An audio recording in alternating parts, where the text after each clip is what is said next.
Čau visiem, tas Anta, un šo... Kas ir man balss? Tātad,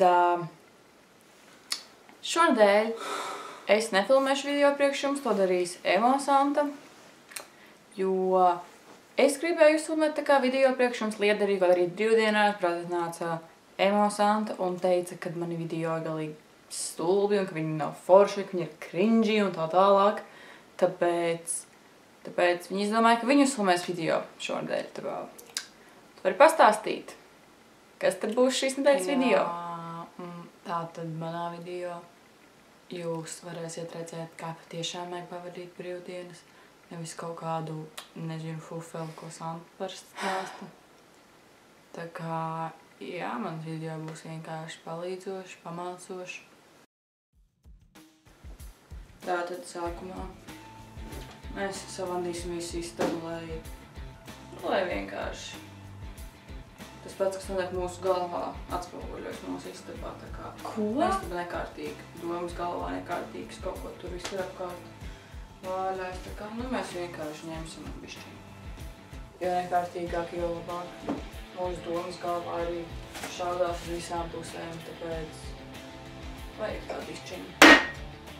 Nekārtīgi izstāst.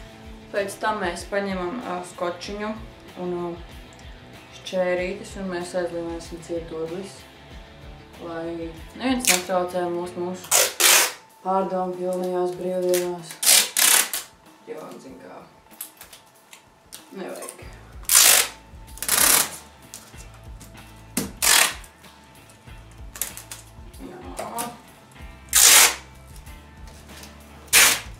Tomēr atstāsim ārpusē pozitīvo enerģiju.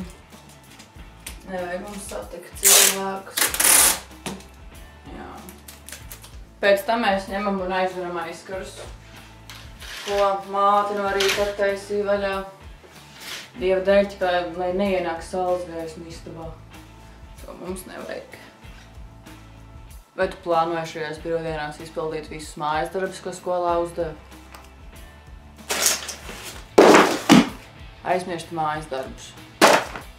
E-klasē iet tikai svētdienas vakarā. Vai tu gribēji iet ārā ar draugiem brīvdienās? What the fuck? Kas ir draugi? Nevajag tev draugus. Vienkārši gula gultā un klausās emo mūziku. Un domā par dzīves jēgu. Kādu jēgu? Vēl tu vari sēdēt Tumblerā, meklēt iedvesmojošus kvotus, rakstītos un likt pie savas sienas.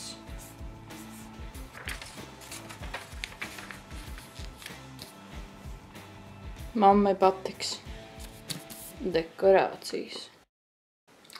Man liekas, kad es šo lēmumu patiešām nožēlošu. Atā!